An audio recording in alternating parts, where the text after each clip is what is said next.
할렐루야. 우리 주님의 놀라운 평화가 여러분의 심령과 가정과 일터 위에 흘러 넘치시기를 축복드립니다. 우리 시온 찬양대 찬양이 늘 은혜롭지만 오늘 더 힘과 은혜가 막 가슴을 울려오는 듯합니다. 우리 교회 찬양대 중에서 확실히 시온 찬양대가 제일 잘하는 것 같아요. 믿으시죠? 네. 우리 앞뒤 샤워 있는 분들에게 축복의 인사를 좀 해주십시오. 보고 싶어 잠을 못 잤습니다. 이렇게.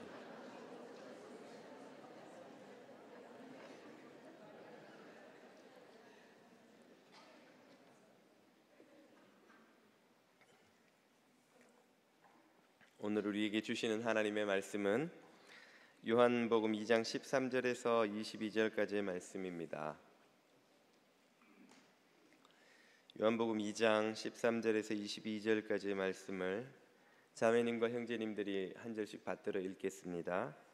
유대인의 유월절이 가까운지라 예수께서 예루살렘으로 올라가셨더니 성전 안에서 소와 양과 비둘기 파는 사람들과 돈 바꾸는 사람들이 앉아 있는 것을 보시고 노끈으로 채찍을 만드사 양이나 소를 다 성전에서 내쫓으시고 돈 바꾸는 사람들의 돈을 쏟으시며 상을 엎으시고 비둘기 파는 사람들에게 이르시되 이것을 여기서 가져가라. 내 아버지의 집으로 장사하는 집을 만들지 말라 하시니 제자들이 성경 말씀에 주의 전을 사모하는 열심히 나를 삼키리라 한 것을 기억하더라. 이에 유대인들이 대답하여 예수께 말하기를 내가 이런 일을 행하니 무슨 표적을 우리에게 보이겠느냐. 예수께서 대답하여 이르시되 너희가 이 성전을 헐라 내가 사흘에 일으키리라. 유대인들이 이르되 이 성전은 46년 동안 지었거늘 내가 3일 동안에 일으키겠느냐 하더라. 그러나 예수는 성전된 자기 육체를 가리켜 말씀하신 것이라. 죽은 자 가운데서 살아나신 후에야 제자들이 이 말씀하신 것을 기억하고 성경과 예수께서 하신 말씀을 믿었더라. 아멘. 얼마 전에 한 교우께서 제게 이메일을 보내오셔서 최근에 양육과 성경 공부를 시작했는데 그렇게 공부를 하기 전까지 본인이 기독교 진리에 대해서 얼마나 무지했었는지 설명을 이야기를 해주시는 것이었습니다. 그분이 들려주신 그 이야기가 예전에 맨하탄에 택시를 타고 한번 갔는데 운전하시는 분이 무슬림이더라는 것이죠. 이런저런 이야기를 하다가 종교 이야기가 나와서 그분이 그 운전수에게 말하기를 당신이 믿는 알라나 내가 믿는 여호와나 다 한 하나님의 다른 이름이 아니냐. 그러니까 우리는 결국 같은 하나님을 믿는 사람들이네. 그렇게 말했다는 거예요. 그리고 그때는 그게 정말 맞다고 생각을 했었다는 것입니다. 성경을 공부하면서 본인이 잘못 알고 있었다 하는 것을 이제야 깨닫게 되었노라고 말씀하시는 그런 내용이었습니다. 이분의 예전에 가지고 있었던 생각, 그런 생각을 가진 그리스도인들이 이분만은 아닙니다. 2017년 미국의 종교 성향 여론조사 기관인 Public Religion Research Institute에서 미국인들의 영적 성향에 대한 조사라는 보고서를 하나 내놓습니다. 부제가 영적이지만 종교적이지 않은 인구에 관한 새로운 시각인데요. 결론부터 말씀을 드리면 미국 내에 특별히 교회에 포커스를 맞추자면 미국 교회 내에 자신을 영적이지만 종교적이지는 않다라고 평가하는 그런 그리스도인들이 점점 늘어나고 있다는 것입니다. 특별히 젊은 층에서 더더욱 그러한데요. 영적이라는 말은 영성을 추구한다는 뜻이고 종교적이지 않다는 것은 특정 종교에, 여기에서는 당연히 기독교겠죠. 기독교가 가르치는 교리나 진리를 전적으로 수용하지는 않는, 혹은 그 교리의 틀에 갇히지 않는 그런 기독교인이라고 스스로를 생각한다는 말입니다. 다시 말해서 하나님을 믿고 하나님에 관한 영적인 세계를 인정하고 추구합니다만 그것을 굳이 기독교적인 틀 안에서 기독교의 가르침 안에서만 추구하지는 않고 좀 더 자유롭게 영성을 추구한다, 그런 의미로 이해할 수 있겠습니다. 이런 이들은 교회에서 가르치는 교리나 혹은 기독교의 종교적 경험의 틀을 넘어서서 타로점이라든지 점성술 혹은 심령술도 큰 거부감 없이 받아들이고, 또 뉴에이지 운동의 여러 영성을 추구하는 그 도구들도 큰 거부감이 없다는 것이죠. 또 성경보다는 오두막 같은 소설을 통해 하나님을 배웁니다. 여러분, 제 기억으로는 4, 5년 좀 더 됐나요? 오두막이라고 미국에서 크게 인기를 끈 베스트셀러 소설이 있습니다. 큰 상처를 가지고 있는 한 남자가 오두막으로 초청을 받는데 가봤더니 거기 사람의 모습으로 나타난 삼위일체 하나님이 계시더라는 거죠. 그래서 그들과 대화하면서 하나님에 대해서 배워간다는 그런 내용인데요. 이런 소설 이야기가 성경보다 더 하나님에 대해서 많은 것을 가르쳐 준다고 생각을 합니다. 또 언처치 크리스찬이라고 해서 자신을 분명히 기독교인으로 이해하는데 교회는 출석하지 않는, 그리고 자기가 믿는 그 하나님에 대한 상을 가지고 살아가는 사람들을 다 포함한다고 하겠습니다. 이들은 왜 이렇게 기독교라는 틀을 벗어나서 영성과 하나님을 추구하는 것일까요? 또 이들이 추구하고 경험하는 하나님은 성경의 하나님과 같은 분이라고 할 수 있는 것일까요? 지난주에 이어서 오늘도 성전이라는 주제로 설교를 이어가고자 합니다. 신약 시대에는 더 이상 이 예배당이 성전이 아니라는 사실을 지난주에 말씀을 드렸는데요. 지난주 본문에서 예수님에게 질문을 던진 사마리아 여인에게 예수님께서 이렇게 대답하시죠. 요한복음 4장 21절입니다. 예수께서 이르시되 여자여 내 말을 믿으라. 이 산 그리심 산에서도 말고 예루살렘 시온산에서도 말고 너희가 아버지께 예배할 때가 이르리라. 24절 하나님은 영이시니 예배하는 자가 영과 진리로 예배할지니라. 예수님의 이 말씀은 이제 성전이라는 장소가 더 이상 예배, 참 예배를 좌우하는 본질적 요소가 아니라는 사실과 참 예배를 예배되게 하는 것은 예배자의 믿음이다 하는 말씀을 들려주십니다. 유타주에 가면 솔레이크시티에 몰몬교 성전의 본산이 있습니다. 미국 전역에 몰몬교 성전이 있습니다만 그 중에 베이스 캠프라고 할 만한 데가 솔레이크시티죠. 거기 거대하고 아주 웅장하고 일단 규모로 압도를 합니다. 그리고 화려한 조각이 있는 몰몬교의 성전이 있습니다. 내부도 한번 들어가 봤으면 했는데 몰몬교 성전은 내부에 들어가려면 몰몬교 비숍 주교가 써주는 추천서가 있어야 됩니다. 일종의 퍼미션인데요. 몰몬교 신앙과 행위에서 어떤 일정 수준의 인정을 받아야 성전 안에는 들어갈 수 있습니다. 아무나 들여보내지 않는데요. 그 이유는 몰몬교도들에게 그곳은 성전이기 때문이죠. 거룩한 곳이기 때문입니다. 예루살렘에 있던 성전에 유대인 성인 남자가 아니면 아무나 들어갈 수 없듯이, 특별히 이방인이 함부로 들어갔다가는 돌에 맞아 죽는 아주 무서운 형벌을 당하지요.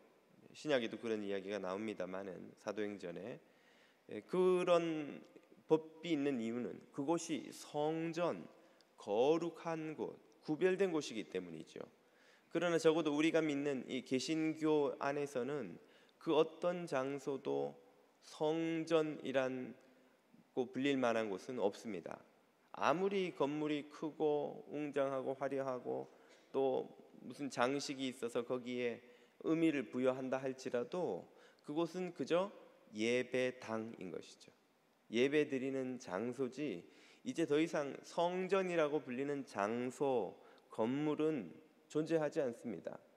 그렇다면 이런 질문이 뒤따르죠. 이제 하나님이 거하시는 성전이 더 이상 장소로 존재하지 않는다면 어디 가서 하나님을 만날 수 있느냐는 것입니다. 우리가 지금 예배드리고 있는 이것도 예배당일 뿐이고 이곳이 하나님이 머무시는 곳이 아니라면 여기에 들어온다고 우리가 하나님을 만날 수 있으리라는 보장이 있는 것이 아니기 때문이죠. 제가 신대원 신학생 시절, 교육전도사 시절이군요. 서울의 신촌에 있는 한 교회를 섬겼는데 평일에 어느 날 그 교회 사무실에 아주 난감한 표정을 하고 부목사님이 들어오시는 것이었습니다.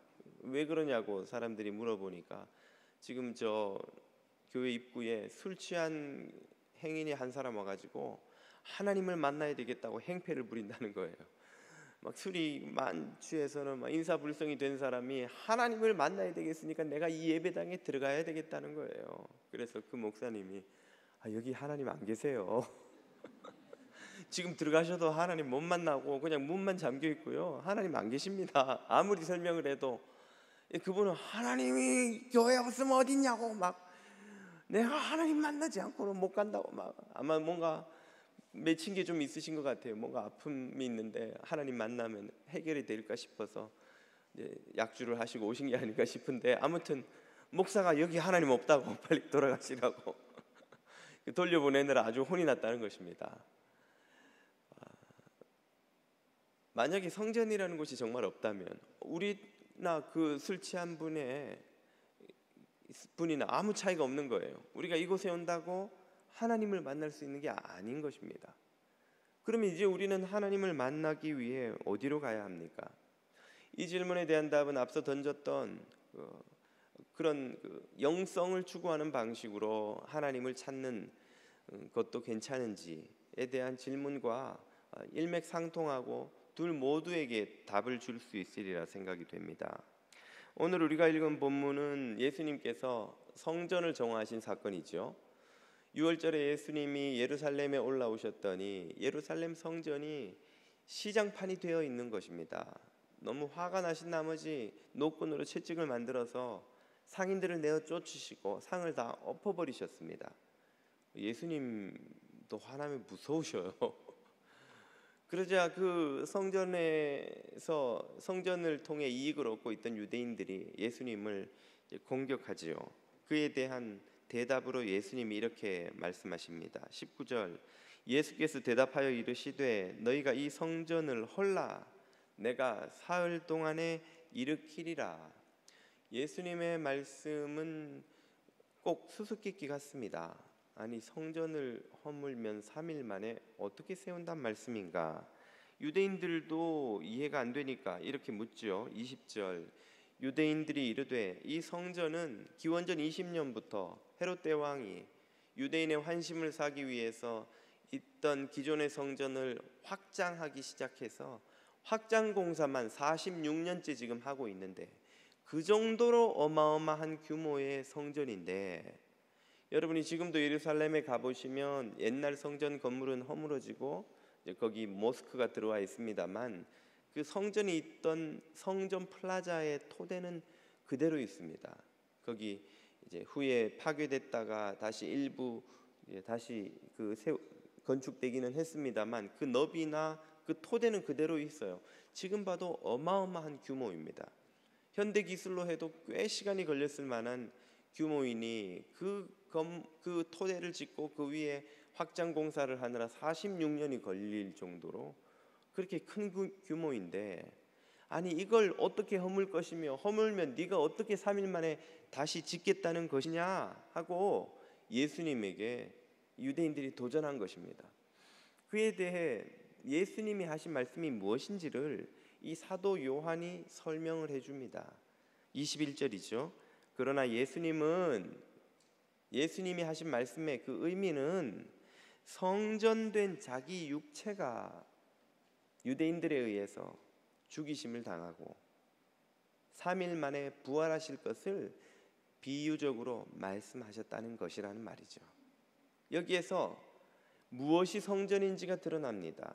성전은 바로 예수님의 몸, 육체였던 거예요. 왜입니까? 성전은 하나님이 거하시는 곳인데 바로 하나님이 예수님 안에 거하고 계신다는 말입니다. 예수님 안에서 하나님이 역사하고 계신다는 선언이지요. 요한복음이 계속해서 선언하는 메시지가 바로 이것입니다. 곧 예수님이 성전이라는 거예요. 우리가 2장을 방금 읽었는데요, 1장 말미로 가면 예수님이 나다나엘을 만나는 장면이 나옵니다. 그 말미에서 예수님이 이렇게 말씀하시죠. 1장 50절로 가보겠습니다. 예수께서 대답하여 이르시되 내가 너를 무화과 나무 아래에서 보았다 함으로 믿느냐? 이보다 더 큰 일을 보리라. 무엇이 더 큰 일일까요? 예수님이 말씀하시는 그 큰 일이 51절에 이렇게 나오죠. 또 이르시되 진실로 진실로 너희에게 이르노니 하늘이 열리고 하나님의 사자들이 인자 위에서 오르락 내리락 하는 것을 보리라 하시니라. 또 한 번 수수께끼를 풀어야 되겠습니다. 아니, 하늘이 열리고 하나님의 사자들이 오르락 내리락 한다는 이게 무슨 말인가? 우리에겐 생소하고 수수께끼 같은 말이지만 예수님은 이것을 구약의 한 사건에서 가져와 인용하신 것입니다. 그 사건은 바로 야곱이 아버지와 형을 속이고 밧다나람으로 도망가던 중에 광야에서 겪은 일이죠. 창세기 28장 12절에 이렇게 나옵니다. 야곱이 베델에서 누워 자다가 꿈에 본즉 사닥다리가 땅 위에 서 있는데 그 꼭대기가 하늘에 닿았고 또 본즉 하나님의 사자들이 그 위에서 오르락 내리락 하고. 예수님이 정확히 이 사건을 그대로 인용하신 거예요. 야곱이 꿈에서 하나님의 사자들이 오르락 내리락 하는 걸 봤다는 겁니다. 그리고 이 사건으로 말미암아 이것으로 말미암아 야곱이 깨닫게 되지요. 16절입니다. 야곱이 잠에 깨어 이르되 여호와께서 과연 여기 계시거늘. 하나님이 여기 계신다. 하나님이 계신 곳이 어디입니까? 바로 성전이에요. 거룩한 곳. 여기 계시거늘 내가 알지 못하였도다. 이에 두려워하여 이르되 두렵도다 이곳이요 이것은 다름 아닌 하나님의 집 성전이요 이는 하늘의 문이로다. 하나님의 집 성전의 문이로다. 그래서 이곳에 야곱이 이름을 붙입니다. 하나님 엘, 집, 베트, 하나님의 집 베델. 그래서 여기가 베델이 되는 거예요. 이곳이 하나님의 집인 이유는 하나님의 천사가 오르락 내리락 하는 바로 그 자리였기 때문이죠. 하늘로 연결이 되어서 하나님의 임재를 상징하는 천사들이 오르락 내리락 하는 것을 보고 여기가 하나님의 집 성전이라는 것을 야곱이 깨달았는데, 바로 그 사건을 예수님이 인용하시면서 내 위에 하나님의 천사가 오르락 내리락 하는 것을, 다시 말해 내가 곧 하나님의 성전이 될 것을 예수님께서 선언하신 것입니다. 내 몸이 성전이라는 거예요. 예수님 당신이 곧 성전이라는 거예요. 그러므로 그런 하나님을 만나려면 어떻게 해야 합니까? 바로 예수님께로 가야 하는 것이죠. 그러므로 하나님을 알려면 어떻게 해야 합니까? 예수님을 알아야 하는 것이죠. 요한복음이 계속해서 선언하는 진리가 이것입니다. 요한복음 14장으로 가보십시오. 빌립이 이르되 주여 아버지를 우리에게 보여주옵소서. 그러면 만족하겠습니다. 행복하겠습니다. 우리는 하나님을 보고 싶습니다. 오늘 사람들이 하나님을 알기 위해서, 하나님을 만나기 위해서 이런저런 영적 경험을 추구하면서 어디 가면 하나님을 만날 수 있을까? 어떻게 하면 하나님을 알 수 있을까? 하나님에 관한 진리가 무엇인가 찾아 헤매는 빌립처럼 하나님 알기를 원하는 바로 그때에 그들에 대한 답이 무엇입니까? 예수님이 9절에 말씀하시죠. 예수께서 이르시되 빌립아 내가 이렇게 오래 너희와 함께 있으되 내가 나를 알지 못하느냐? 나를 본 자는 이미 아버지를 보았거늘 어찌하여 아버지를 보이라 하느냐? 내 안에 하나님이 역사하고 임재하고 계신다. 나를 보면 하나님을 본 것이고 하나님을 알려면 나를 알아야 되고, 너희는 이렇게 나와 함께 오래 있었으니 이미 나를 통해 하나님을 알고 있지 않느냐, 그 말이에요. 반대로 말하면 나를 통하지 않으면 하나님을 알 수가 없다, 그 말이죠. 그 메시지가 6절에 이렇게 등장합니다. 예수께서 이르시되 내가 곧 길이요 진리요 생명이니 나로 말미암지 않고는 아버지께로 올 자가 없느니라. 나를 만나지 않고는 하나님을 만날 수 없다. 나를 통하지 않고는 하나님께로 갈 수가 없고, 나에게 오지 않고는 하나님을 만날 수 없다 하는 말씀이죠. 오늘 우리가 하나님을 참으로 아는 길은 예수 그리스도를 아는 길임을 믿으시기를 바랍니다. 오늘 현대인들이 하나님을 어떻게 찾아다닙니까? 출처가 어딘지도 모르는 주장과 온갖 이교에서 섞여 들어온 가르침, 신비적인 개인적 주관적 체험들, 희망과 소망이 뒤섞인 추측들, 이런 정보들을 끌어모아서 하나님에 대한 상을 만듭니다. 그것은 비유하자면 장님 코끼리 만지는 식인 거예요. 장님이 코끼리의 어디를 만지느냐에 따라서 코끼리의 모습이 다 달라집니다. 다리를 만지는 장님은 코끼리는 기둥이구만, 귀를 만지는 장님은 코끼리는 부채 같은 존재로군, 꼬리를 만지면 코끼리는 뱀 같은 존재야, 배를 만지면 코끼리는 거대한 벽이구나. 코끼리의 전체 모습을 알 길이 없는 거예요. 오늘날 현대인들이 하나님을 아는 방식이 이런 식으로 파편화되고 왜곡되고 주관적인 경험을 통해서 여기저기서 흘러들어온 메시지를 통해서 하나님을 이렇게 막 그려놓고 그 하나님을 만나고 그 하나님을 안다고 생각하는 거예요. 자기만의 하나님, 진짜 하나님이 아닌 자기만의 하나님을 모시고 살아가는 것입니다. 이게 우상 숭배가 아니고 무엇입니까?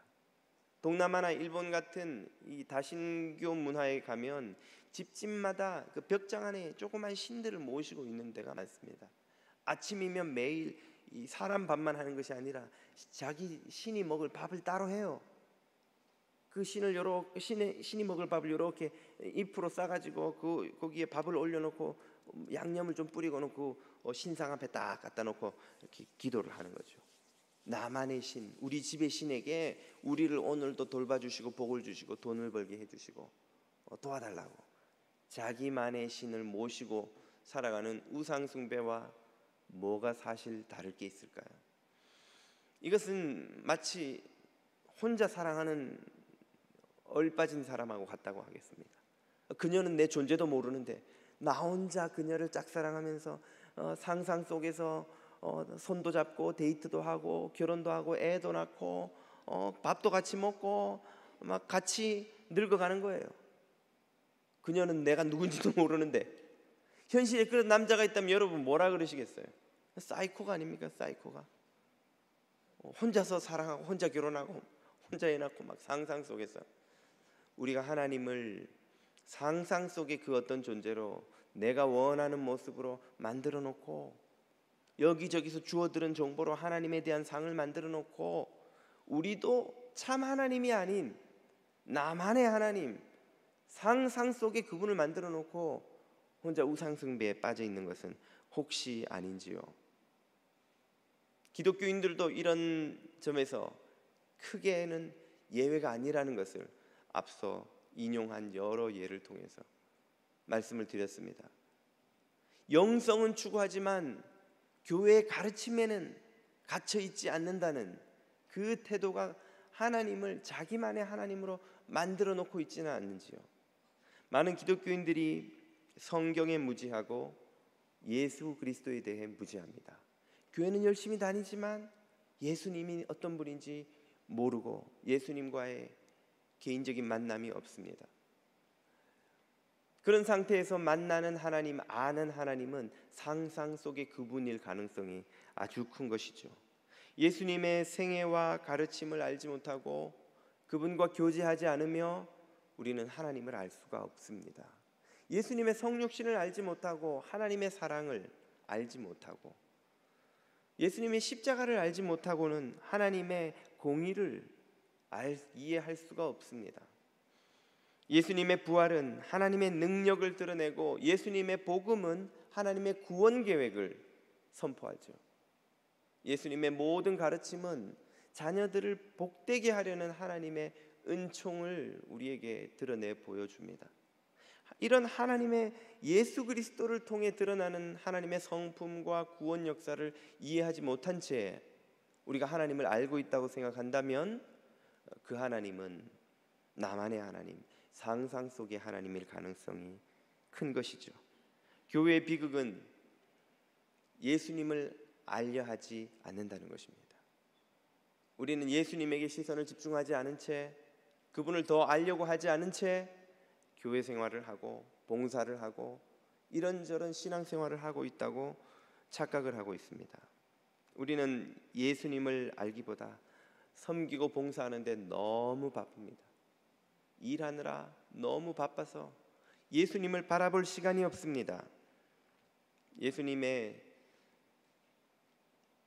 무릎 앞에 있던 마리아를 일하느라고 너무 바빠서 시기하고 비판하기만 했던 마르다와 같은 모습이 오늘 우리들의 모습이 아닌가 생각됩니다.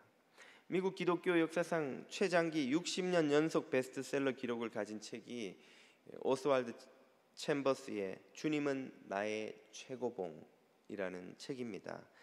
그 책의 한 대목에서 오스왈드 챔버스는 이렇게 쓰고 있습니다.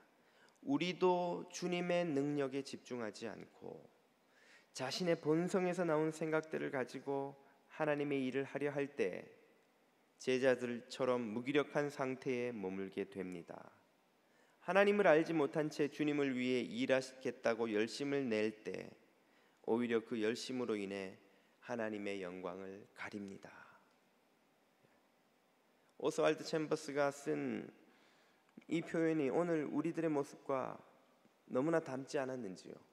현대 기독교인들은 네온 사인 아래서 별빛을 보려는 이들과 닮았다고 하겠습니다. 네온 사인의 그 보잘것없는 별빛은 하늘의 찬란한 별빛에 비하면 아무것도 아닌 형편없는 빛이지만 그것들이 우리 눈앞에서 번쩍거리는 이유로 우리는 그것으로 인해 별빛을 보지 못합니다. 별빛을 가리는 그 네온 사인처럼 우리의 눈앞에서 번쩍이는 성공과 쾌락과 세상의 영광과 즐거움과 온갖 것들 때문에 우리는 정작 우리가 바라봐야 할 별빛 되시는 예수 그리스도를 바라보지 못하고 집중하지 못하고 살아가고 있지는 않는지요. 이 시대 성전은 더 이상 그리심산에도 예루살렘에도 솔레이크시티에도 그 어디에도 없고 우리가 지금 모여있는 이곳도 더 이상 성전이 아닙니다. 바로 십자가를 지시고 부활하시며 하나님이 그 안에 임재해 계시는 예수 그리스도가 우리의 성전인 것이죠. 하나님을 만나려면 예수 그리스도에게로 나아가야 합니다. 길 잃은 성도들이 돌아가야 할 곳도 바로 예수 그리스도이십니다. 오늘 저와 여러분 모두가 다른 그 어떤 곳도 아닌 그 누구도 아닌 예수 그리스도에게로 나아가 예수 그리스도에게 집중하고 참 하나님을 알아가는 성도들이 되실 수 있기를 축복드립니다. 기도드리겠습니다.